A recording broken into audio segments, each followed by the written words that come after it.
Sir, good afternoon. Yeah.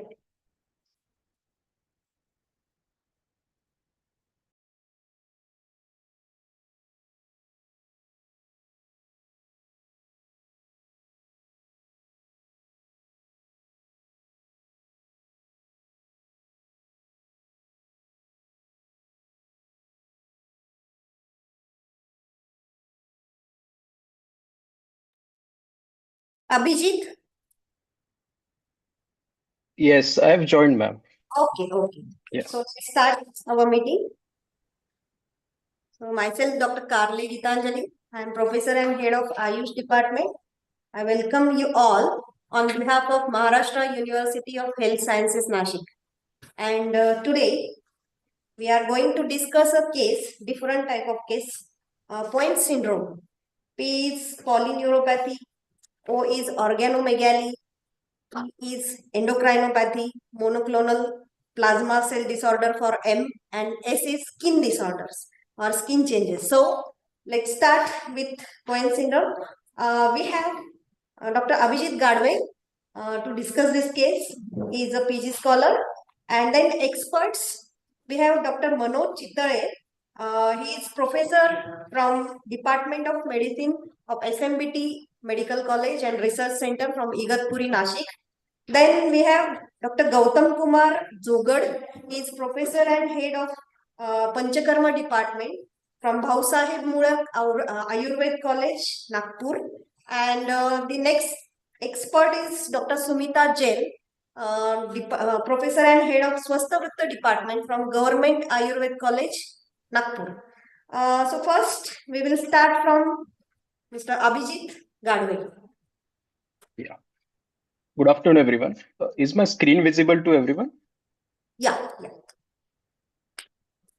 So I'm going to present a very interesting case of CIDP, that is chronic inflammatory demyelinating polyneuropathy, which ultimately turned out to be a case of POEM syndrome. So this is a story of a 55-year-old gentleman who had type 2 diabetes mellitus, and he also was a case of newly detected hypothyroidism. He presented to us with chief complaints of paresthesias, that is tingling with burning sensation in bilateral lower limb and upper limb since 2017, slippage of chappals with awareness since 2018, imbalance during walking since last 1 year, and there was difficulty in buttoning and unbuttoning the shirt since 1 year.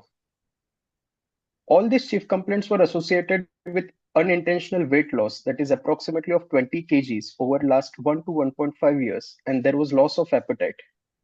There was no history of any back pain, trauma, fever, difficulty in getting up from sitting position, fasciculation, any skin lesions like hypopigmented patch, and bladder bowel involvement. There was no history of any cranial nerve involvement.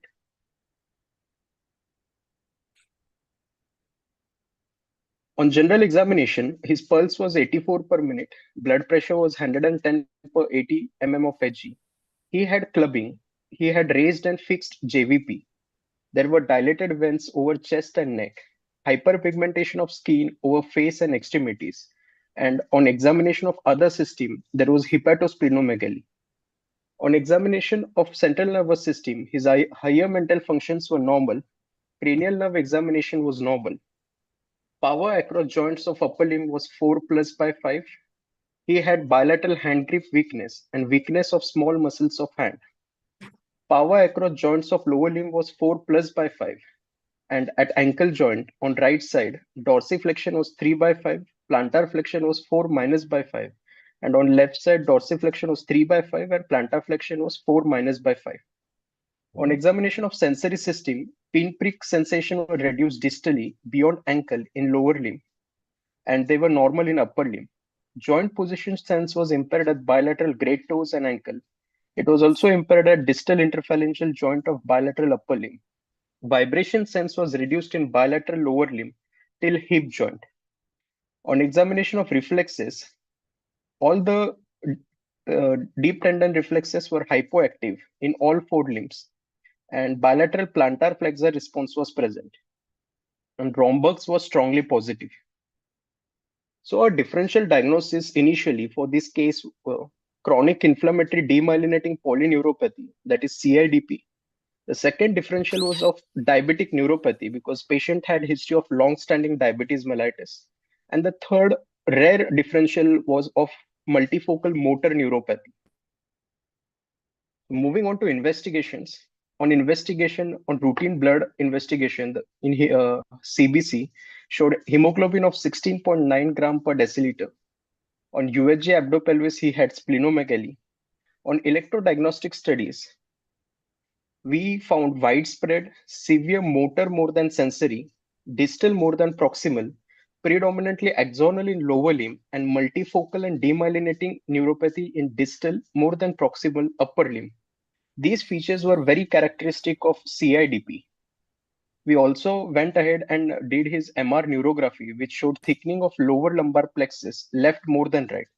All these pictures I'm going to show in the presentation. CSF examination showed albuminocytological dissociation, again in favor of CIDP. To rule out secondary causes of CIDP, we did serum protein electrophoresis and M band was present. On immunofixation electrophoresis, monoclonal bands of IgG were present. And we went ahead and did whole body FDG PET scan, which showed metabolically active expansile soft tissue osteolytic lesion with dense interspersed sclerosis in D10 vertebra, which was suggestive of isolated plasmacytoma. So the diagnosis of POEM syndrome was established. That is, polyneuropathy was there in the form of CIDP, which presented first, then organomegaly in the form of hepatosplenomegaly, endocrinopathy, that is hypothyroidism and diabetes mellitus, and monoclonal plasma cell disorder in the presence of M band along with monoclonal bands of IgG, and skin changes in the present of in the form of hyperpigmentation of dorsum of hand, dorsum of feet. So this is the MR neurography image. The coronal diffusion weighted imaging shows pre and post ganglionic thickening of the lower lumbar plexus, left more than right. We had done is MRI spine to see whether any spinal pathology is there or not. So in that, we found altered marrow signal abnormality with fracture involving the D10 vertebral body on the T2 and STIR images. On axial view also, we can see that there is fracture of the D10 vertebral body. So these are some clinical photographs. Here we can see that patient has clubbing. There is pigmentation of the dorsum of the skin of dorsum of hand along with hair loss. Similarly, on the dorsum of feet, there is dark color pigmentation with loss of hair. And on the chest, we can see dilated veins. So on the whole body PET CT scan, we can see metabolically active expansile soft tissue osteolytic lesion with dense interspersed sclerosis in D10 vertebra, suggestive of plasmacytoma. So here is some review of literature about CIDP. So initially, the term chronic and recurrent neuropathies was used for CIDP. In 1975, Dick and colleagues coined the term chronic inflammatory polyradiculoneuropathies. Steroid responsiveness was documented, and hence the immune nature of these neuropathies was proposed. And in 1980, pathological studies documented the demyelinating aspect of CIDP. So this diagram represents the spectrum of all immune-mediated neuropathies. In this, we can see that CIDP forms the major chunk. In CIDP, the typical CIDP includes proximal and distal weakness, both motor and sensory weakness. And the other atypical forms are distal CIDP, sensory CIDP, multifocal or focal CIDP, and motor CIDP.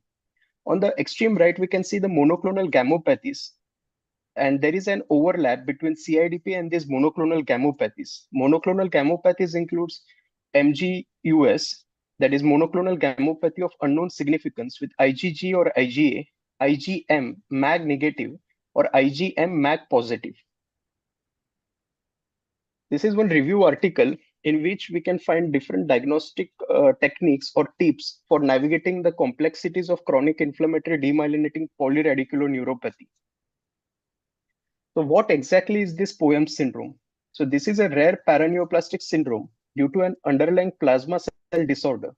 The acronym was coined by Bardwick in 1980 which refers to several but not all of the features of the syndrome.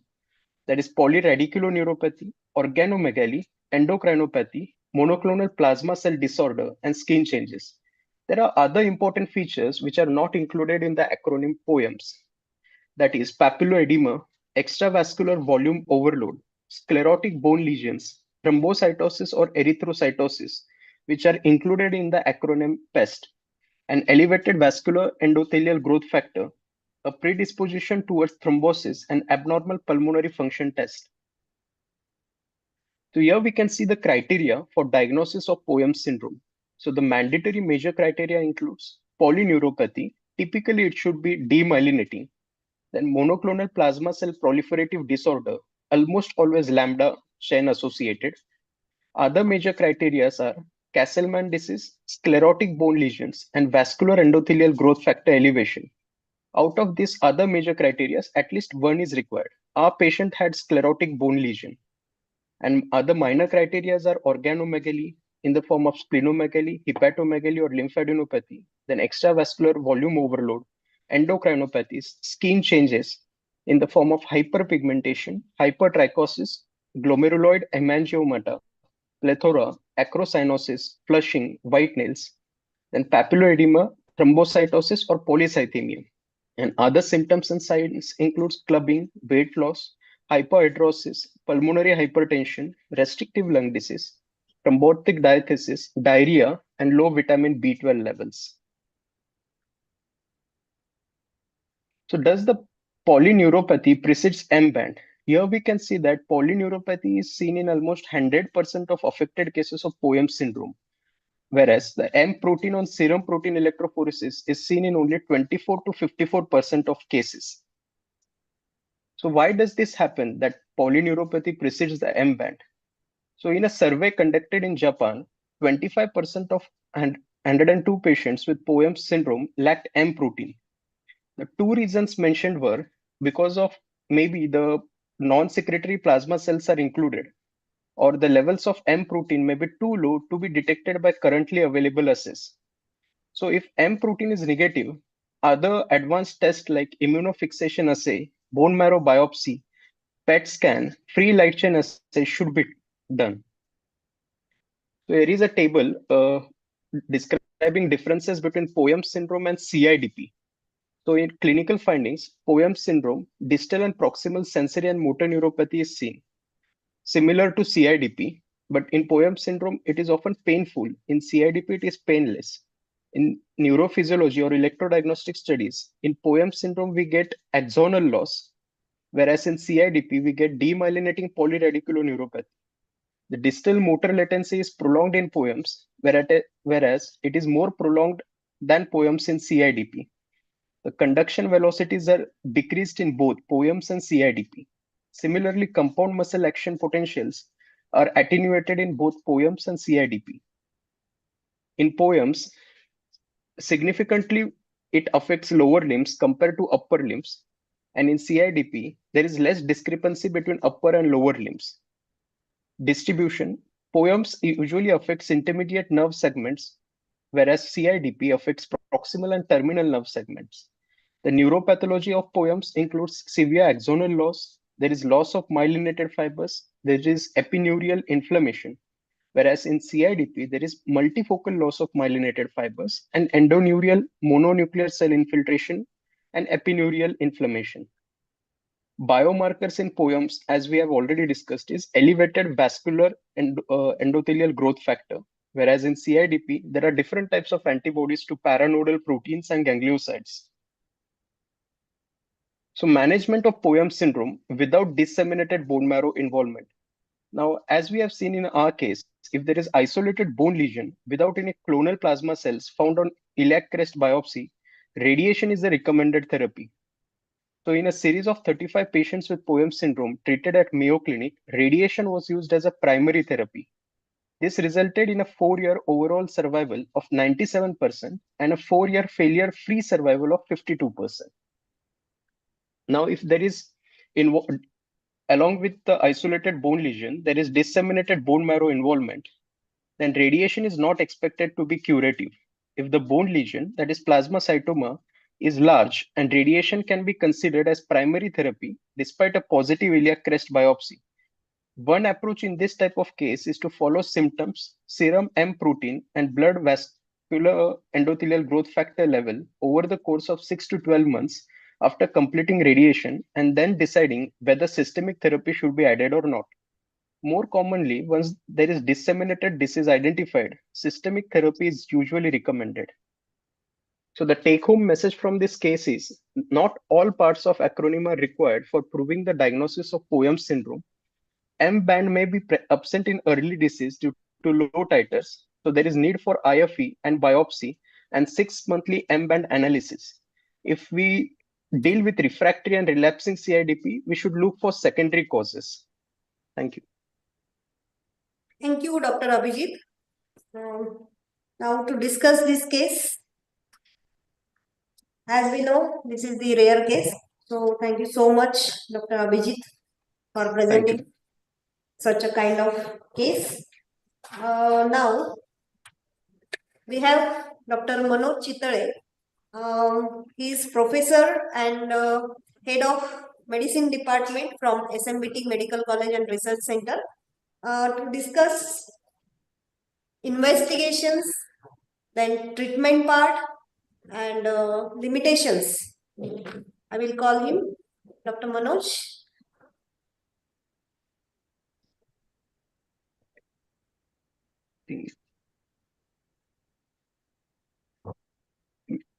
We are not able to hear. Okay. Am I audible now? Yes, sir.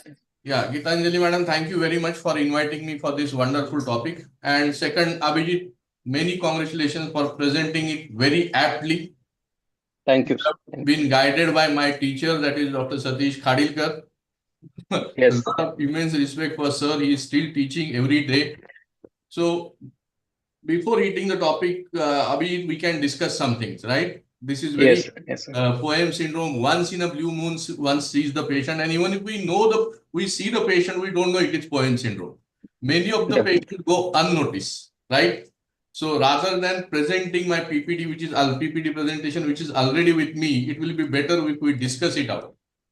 So there is a common audience which is sitting here. There are medical students, there are other students, there are Ayurvedic students, and many patients do come to us with the signs and symptoms of peripheral neuropathy, right? So we require a very high index of suspicion when we are thinking of poems. In all the literature of poems, it is given that when the diagnosis or treatment of CIDP fails, you start suspecting poems, right? Yes. What is your take-home message? How we should be proactive to picking up poems early? Is it like that when the CIDP is ruled out, then you come to a conclusion of poems? So basically now our patient also had type 2 diabetes mellitus. So the dilemma here was whether this was a diabetic neuropathy or whether we were dealing with CIDP. Right. So we should know that in CIDP, we also get proximal muscle weakness, which is uncommon in diabetes mellitus. So we found out that with the help of electrodiagnostic study and clinical evaluation that we were dealing with CIDP. So now when we came to know that we are dealing with CIDP, the next job is to find out whether we have secondary causes for this CIDP apart from immune mediated. So there are different antibody panels which we can send and test for, like nodopathies, then anti-MAG antibodies. If everything turns out to be negative, then the second line investigation is immunofixation assay and serum protein electrophoresis, because almost 70 to 80% of patients of any monoclonal gammopathy, they present with peripheral neuropathy first, and then later they develop weight loss, other signs like splenomegaly, skin changes. So when we are dealing with refractory cases of CIDP who are not responsive to oral steroids and other immunomodulating agents like mycophenolate mofetil, azathioprine, then we should definitely look for other secondary causes, in which the Poem syndrome related to monoclonal gammopathy is one common one. Now, you have very aptly said when you do the nerve conduction studies, it is the axonal damage which is more common with the poems as Yes. compared to CIDP. And motor symptoms are little bit more prominent in poems as compared to CIDP, right? So when patient is really presenting with debilitating debilitating symptoms and motor involvement more rather than sensory, we should have a high index of suspecting the poems again. Now the investigations which you have told are perfect, right? They need to be done, and then only patient can be labeled. But so many of the centers which are at the periphery, like which are not tertiary care center, where nerve conduction studies is the only thing available, CSF is the thing which is available, and serum protein electrophoresis is available. So as you said, the mainstay or the diagnosis remains is the criteria, right? Correct. Your definitive criteria, then your major criteria, and then your minor criteria. That needs to be fulfilled, right? Yeah. So one is mandatory criteria, and then your major criteria and minor criteria, right? And there is something which is in the mandatory criteria before one should diagnose these poems is polyneuropathy, that is demyelinating. Then you can add to other criteria like Castleman's disease or sclerotic bone lesions, and then you have other minor criteria. So that should raise a suspicion that all this combination is presenting in a patient who is presenting with the signs and symptoms of polyneuropathy. The poem should be kept in mind, right? Now, as far as the investigation, you said again all the investigation like bone marrow, and you should exclude other paraproteinemias and confirm that the protein spike which is there is of mainly of a lambda type, right? And that proves our diagnosis. Now, once it comes to a diagnosis, then ultimately we go to the treatment, how to treat this patient, right? And when you think of treating the patient, most important question which comes to the patient's mind, what is the prognosis and how much productive years he will or she will have, right? So after the lab and imaging studies, we go to the treatment. Diagnosis, as you said very correctly, VGEF should be done, which can be commonly done. And there are some cutoff values of VGF. It is if around 200, it has a specificity of 95 and sensitivity of around 65. But if it is crossing more than 1900, you are up to the diagnosis. That's what I feel. The level of VGF also do matters along with the nerve conduction studies. Now, treatment option, as they have been asked to me, as you said in your presentation, whether you are dealing with a localized disease or whether you are dealing with a systemic disease. As in your case, it was limited to that D10 vertebra. Am I right? D10 vertebra. Yeah. Yes. So you proceeded with that arm of therapy. But when the disease is systemic, it is spread, then you have to choose between high dose chemotherapy or you have to go for autologous stem cell transplantation. These are the treatment options available. And then there are other drugs which have been tried like linezolid, thalidomide, and bortezomib-based regimens. And supportive therapy, again, physiotherapy, hormone replacement for the endocrine involvement, what the patient has. And then you have to treat the symptomatically. If patient has a fluid overload, if he has a retinal or optic nerve involvement, then you have to go for the pain management. That goes to the treatment part of the poem. Do you want to add anything on the treatment part of the poems other than this? No, if we are sure on the investigation that we are dealing with paraproteinemias, then as you have already discussed, sir, that if it is localized, then radiation, and if it is systematic, then chemotherapy is the drug of choice for that. Yeah. And second thing, can we use this VGGF as a monitoring factor for the treatment response? Yes, M-band and VEGF has been proved to monitor the response to therapy. Yeah. So this is about the diagnosis and treatment of poems, because Abhijit has already presented everything in his presentation. This was like a book picture case, but what important thing he mentioned that we have to remember. You will not get all the things which are mentioned in the book in your case. So you don't expect to get everything which is written in the book to your case. So you have to have a high index of suspicion, catch hold of major elements, diagnose poems, and that's it, right? So you won't get everything. Like you may not get clubbing in every patient, you may not get Raynaud's, you may not get everything. But you have to have high index of suspicion. Look for the skin lesions, look for the organomegaly, look for the fluid overload, and look for the other signs and symptoms are present, and then you can go ahead and diagnose POEMS.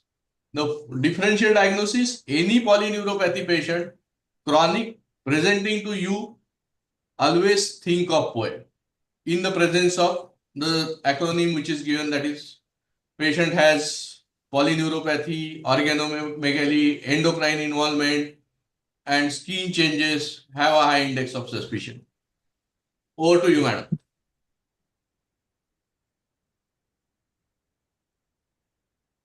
Thank you so much, sir, for detailed explanation and detailed discussion about Cohen syndrome. Now, I think we should thought about the another part of the treatment or another regimen, that is Ayurveda. Is there anything for such kind of cases in Ayurveda? To discuss this, we have Dr. Gautam Jogar, sir. He is a professor and head of Panchakarma department from Nagpur. Welcome, sir. Thank you very much, madam. Very nice presentation by Dr. Abhijit, and he included each and everything regarding diagnosis and treatment part. So I'm going to speak with respect to POEM syndrome complementary approach in Ayurveda.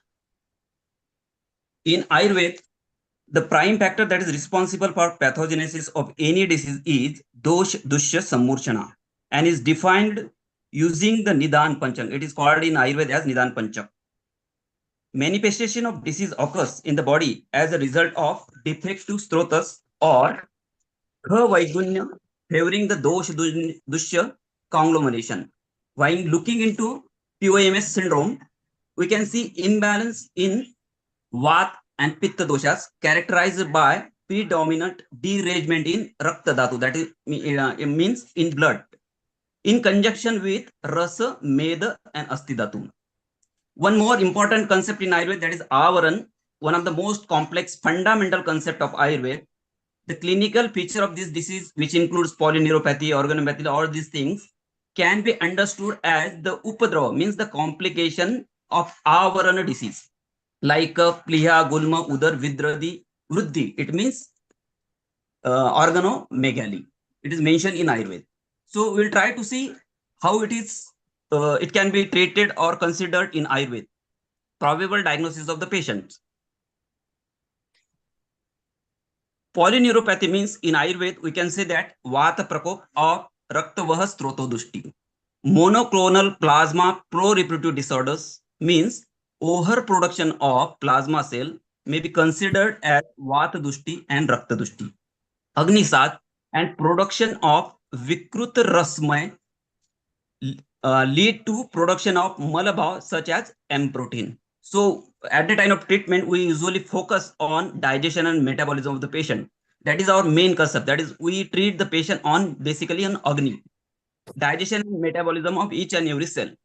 Then sclerotic bone lesion, that is Asti Dhatu Kshay, elevated VEGF, Raktavaha Strotodushti. Then organomegaly, Yakrut and Pliya are described as a Mulastan of Raktavastrotas in Ayurveda and may also occur as a complication of Avaran. Edema, change in vascular permeability may be considered as Raktavastroto Vaigunya. Then sometimes we see skin changes, that is due to Raktadushti. Then polycythemia, it is also due to Raktadushti. Endocrinopathology, pathy, papilloedema, hyperhidrosis, diarrhea. These are the other symptoms of POEMS syndrome, that is due to Pitta Prakop and Pitta Sthana Dushti. In Ayurveda, there are certain terminology mentioned which are resembling with the POEMS syndrome, that are Suchi Bhiriva Nistoda. This term is used in Charak Samhita. It means pins and needle sensation. It is due to the vitiation of Vat and Rakta. Probable diagnosis mentioned in Ayurveda is Vat Rakta and Shonita Avrutta Vat. That is Avran concept. Then Tivra Rup, severe pain. It is due to vitiation of Vat Pitta Rakta. It can be considered as a disease Rakta Janya Vikar or Vatadik Vat Rakta. Then Chimchimayan, tingling sensation. It is due to vitiation of Vat and Rakta. Raktadik Vat Rakta or Shonita Avrutta Vat. Then sparsha ashatva, that is allodynia, which is due to visheshan of vat, pitta and rakta, or it is comes under pittadhika vat rakta. Then gurutva of adhakaya means heaviness in lower limbs of the body. That is due to visheshan of kapha.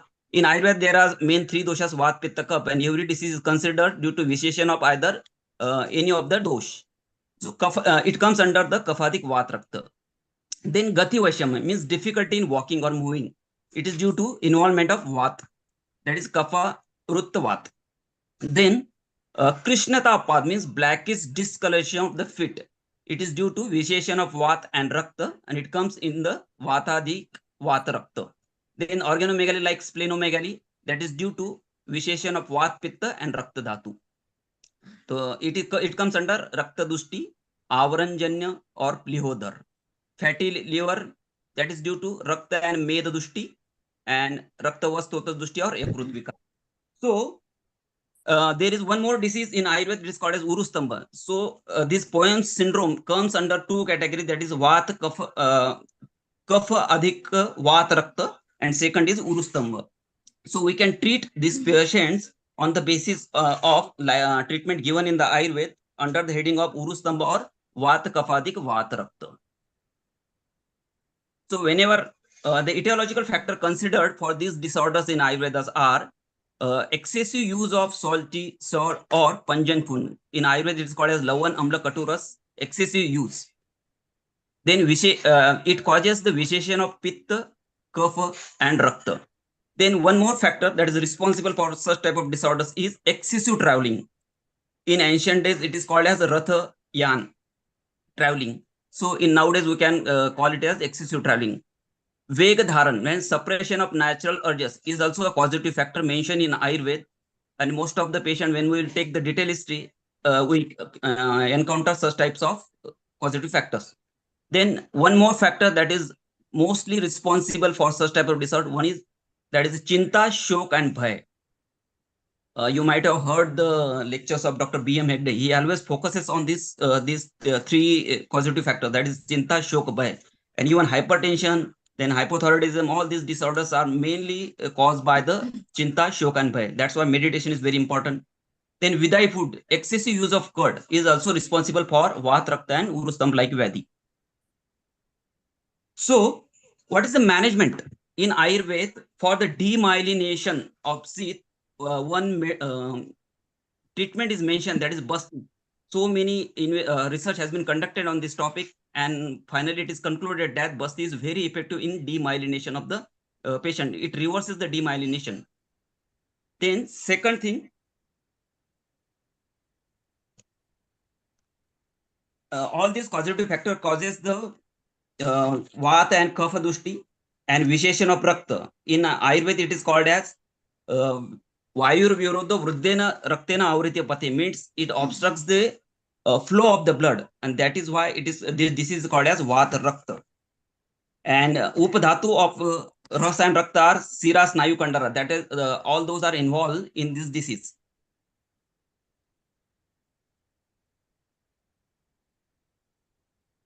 Second treatment which is mentioned in Ayurveda is Virechan.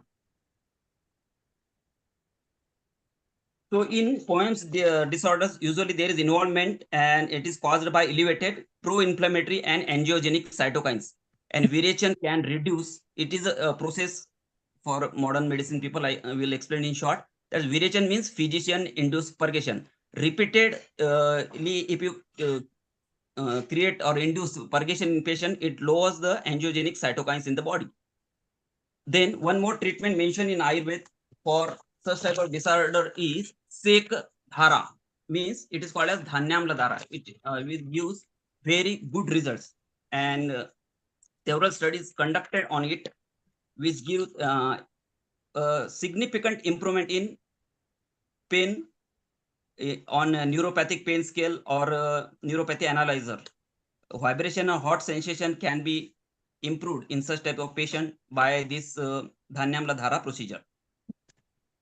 So what is meant by Dhanyamla Dhara? It is Dhanyamla Dhara described as an Ayurvedic treatment procedure in which fermented liquid is poured over the body of the patient in monitor streams for a fixed duration of time without interruption, with liquid as mild hot. It is mentioned in Sahasra Yoga, one of the book of Ayurveda, that is Sahasra Yoga. So Dhanyamla Dhamla comes under the category of sudation or induced sweating therapy. So it gives excellent results. Dhanyamla Dhara. Then in there we usually considers the disease due to Vat, Pitta, Kapha and Rakta Dushti. If Pitta is dominated or Rakta is vitiated, then we use Sita local application, means Sita property, means cold property, local application we used to give in such type of patient. One more treatment is very important in such type of patients. When blood is vitiated or Rakta Dhatu is vitiated, then we used to give them Sirave, the process of bloodletting. It gives a wonderful results in such a patient. But if patient is emaciated, then we have to use bloodletting procedure very carefully. Then oral treatment, there is one drug, it is called as Panchatikta Gugulu. It gives excellent result. Then Guduchadi Kashaya, it is anti-inflammatory, antioxidant, and immunomodulatory. So in POEM syndrome, this type of actions are recommended. So we must use the Guduchadi Kashaya, which is anti-inflammatory, antioxidant, and immunomodulatory. Then as it is involved Rakta Dushti, so we must give Rakta Prasadan drugs in POEM syndrome. Then it is a well-known drug, that is Ashwagandha, Withania somniferia. Ashwagandha Churna is very good in nervine disorders. So Ashwagandha Churna, 2 gram BD, we can use in such type of patient. Then Kaishor Gugul, it is mentioned in Vat Rakta Adhikar in Ayurveda, which resembles with the POEM syndrome. So we can use Kaishor Gugul in such type of patient. Then one is very important and home remedy, that is Gandha Telam, means castor oil. It gives a wonderful result in such type of disorders, as it creates Vatanuloman, then Strotoshodan. It has the Kafar property, it reduces pain, swelling, and it is antimicrobial. So it is in Ayurveda, it is called as Vatanuloman, means reduces the pain. It reduces the inflammation in intestine or inflammation present all over the body. But we have to use it very with caution in dose according to the cost of the patient. This is the picture which is of Dhanyamla Dhara. It is specially made by the fermentation of cereals, and it is poured continuously all over the body for 45 minutes. So such types of treatment can give a wonderful results for the pain management. It gives excellent results in the patient, and it is practiced by all practitioners in Ayurvedic field. So overall, this highlights the potential of Ayurveda in complementing the management of POEM syndrome. So along with the allopathic medicine, if we can complement the treatment for reducing the pain or improvement of the patient. So this is a Ayurvedic approach as per my knowledge. Thank you so much, sir. Actually, it was challenge to Ayurveda that how to treat such kind of cases as per Ayurveda, because there is no direct reference in Ayurveda text for this syndrome, but you have perfectly diagnosed and explained this case. Thank you so much, sir. Now, thank you very much, Gitanjali madam, for inviting me for such a wonderful event. Thank you, sir. Of integration of all packets. Thank you. Then to describe non-medicinal treatment of this disease, like diet and yoga and all non-medicinal part of treatment regimen, we have Dr. Sumita Jain. She is professor and head of Swasthavritta department from Government Ayurveda College, Nagpur. Dr. Jain? Yes, ma'am. Good afternoon, everyone. Abhijit, sir. There is echo, ma'am. Oh, yes. Wait. I'm from laptop also, and okay. Yeah. Sir, I want to ask one question to Dr.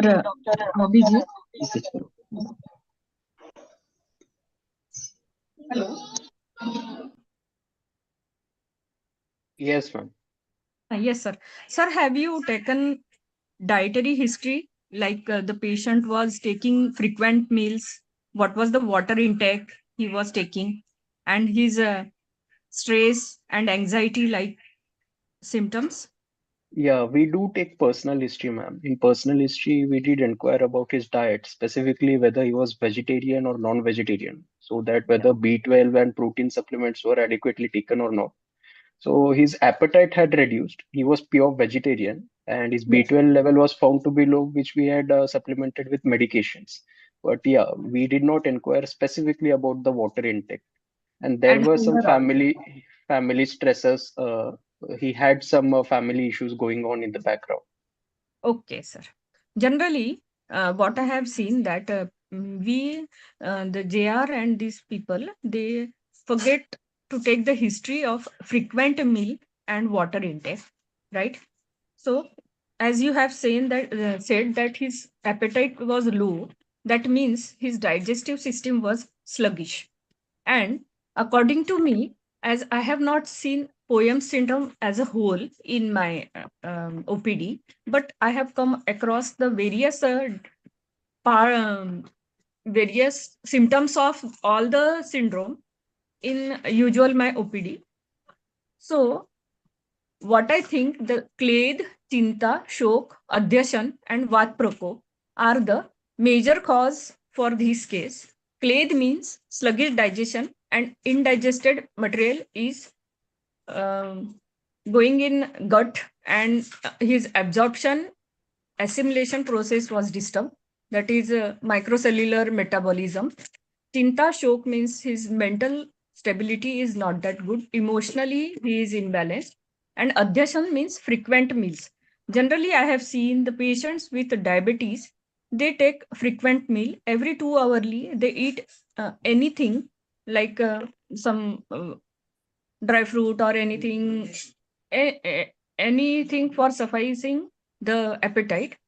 So we have to take the history of frequent meal also. Another thing is, for in this case, chronic inflammation can alter protein metabolism in several ways, including reducing protein synthesis. What you have said that his weight loss was gross weight loss in his case. Increased protein degradation in muscles. Chronic inflammation can increase protein degradation, loss of lean body mass, and role of exercise and nutrition. I will be taking the role of exercise and nutrition in this case. So, disturbed biological clock results in disturbed lifestyle, which decreases and worsen the quality of sleep, associated to an increased incidence of metabolic, endocrine, cardiovascular, and tumor diseases. Unscheduled secretion of insulin, leptin, norepinephrine, whereas cortisol and epinephrine and glucose. Circadian misalignment induced by sleep deprivation increase markers of insulin resistance, results in chronic inflammatory conditions. So, what Ayurveda says that Vishamasan is gateway of metabolic diseases. In Charak Samhita, it is explained if अगर अगर patient को भूख नहीं है और फिर भी वो खाना खा रहा है और जब भूख है तब उसे खाना नहीं मिल रहा है, this is visham asan. And taking frequent food results in ajirna. Ajirna means indigestion of food in any case as per Ayurveda text. So it depends on quantity of food, depends on one's prakruti and digestion type of agni. What is the patient? That means the patient's prakruti, vat, pitta, kaph, which prakruti the patient had. Vishamarsan results in ajirna, and ajirna is the major cause of chronic inflammatory condition in our body. So some rasayan dravya. Rasayan means immunomodulator dravyas are mentioned in Ayurveda. That is, one is pipli, pepper longum. And I have read that in nutrition and dietetics, they have restricted buttermilk in these patients. But if the patient wish to drink buttermilk, he can take with pipli, pimpri, powder market में जो मिलती है, और सोट की powder उसमें add करके, light salts वो add करके 500 milligram per day they can take pippali churna. Meta inflammation, insulin resistance, and piperin and Ayurveda standpoint. This is a very nice study, and they have studied the role of pipli in these cases. Ashwagandha dose 1 gram per day can be taken in this case daily. A combination of ashwagandha, bala, and shatavari. All these three are Ayurveda herbal proteins, and they have alkaloids which they can digest and metabolize the proteome in the patients, even if they have protein metabolism, they have disturbed protein metabolism. Ashwagandha, also known as Indian ginseng, it has it can help in diabetic neuropathy, pain relief. Ashwagandha may reduce pain from diabetic neuropathy by improving nerve strength and stamina. It has anti-hyperalgesic properties, which may help reduce pain levels. And other benefits, it also helps with stress, anxiety, and inflammation. But its dose must be 1 gram in for daily purpose. It is written in Ayurveda text, you can take it up to 3 grams, but I will recommend only 1 gram. Likewise, Shatavari, 1 gram per day.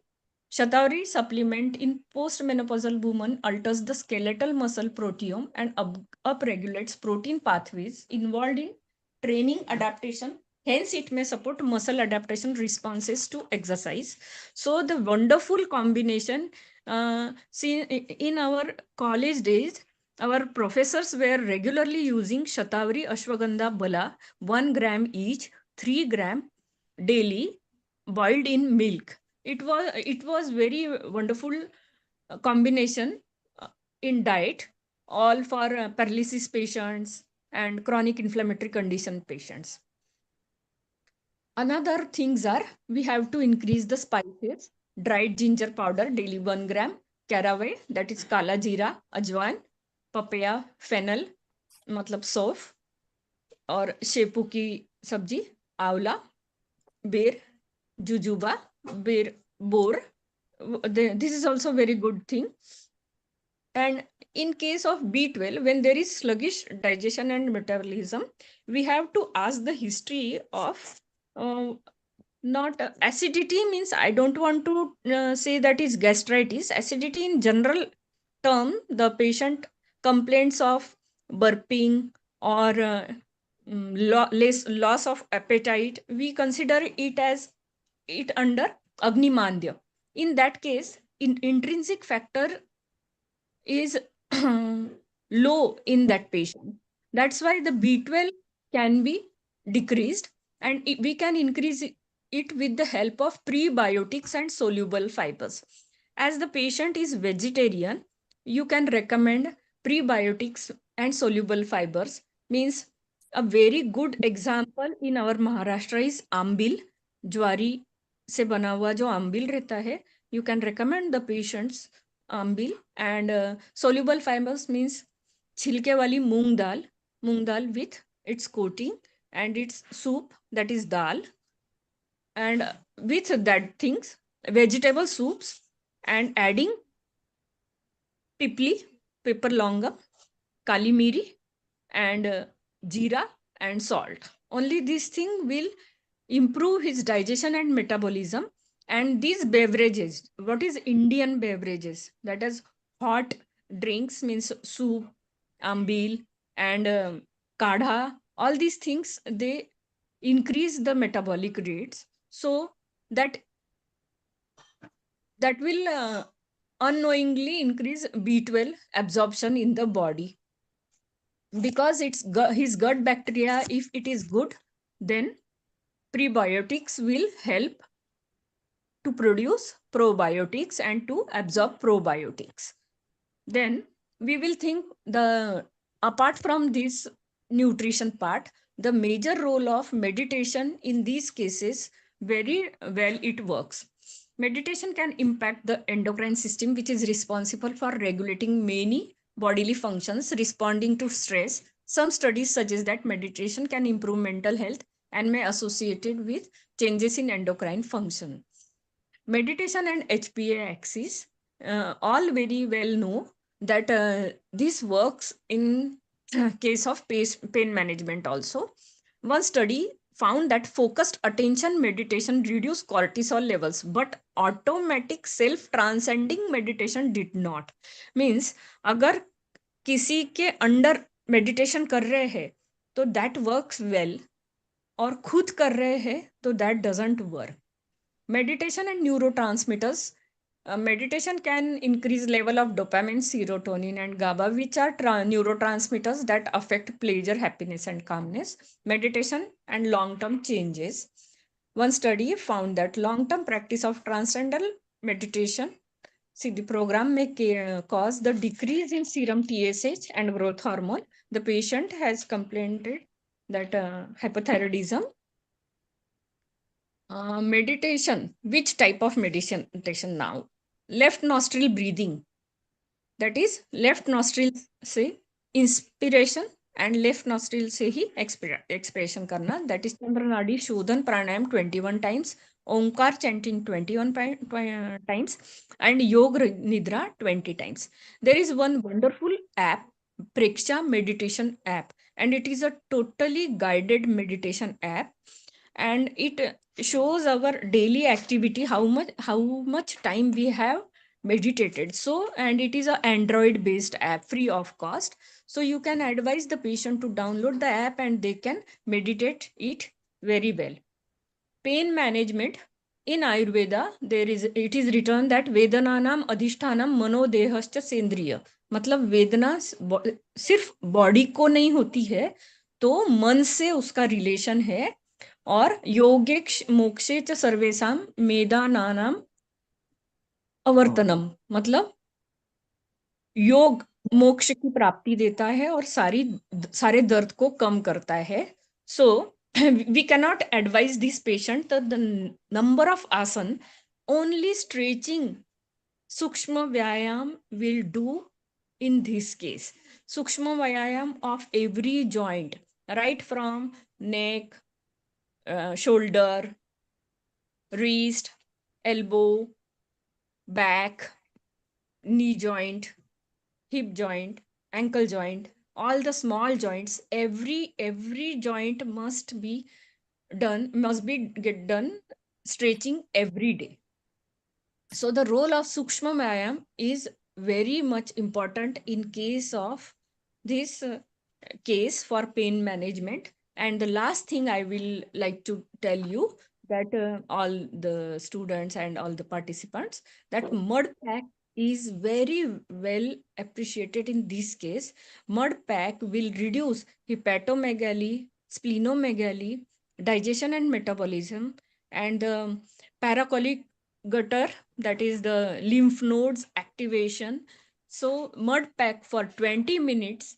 And the process is very well explained in YouTube also, how to do, or any naturopath can do this mud pack also. So abdominal mud pack is very good in such cases because it enhance digestion and metabolism, and excretion process को भी ये ठीक रखता है. So this is from my side. If anyone want to ask any question. Thank you, ma'am. Thank you, ma'am. Actually, 21st को meditation day है, सभी को पता है. तो उस पार्श्वभूमि में आज का आपका ये जो हमें दिया हुआ ज्ञान है वो सभी के काम में आएगा और हर कोई इसका इस्तेमाल करना चाहेगा. Thank you so much ma'am. और अगर किसी को कुछ पूछना है, is there any query, you can ask directly to our experts. Our experts are available here. Dr. Abhijit? Yes, ma'am. Is there anything? No, ma'am. All of them have explained everything in quite detail. So now we should stop here. Thank you so much. Thanks to Dr. Abhijit for such a wonderful case. Thanks to Dr. Manoj Chitale sir. Thanks to Jain ma'am and Dr. Gautam Jogar sir. Thank you so much. Thanks to all participants for patiently hearing and not disturbing at all. Thank you. Thank you. Yeah. Thank you, Geeta ma'am. Thank you, ma'am.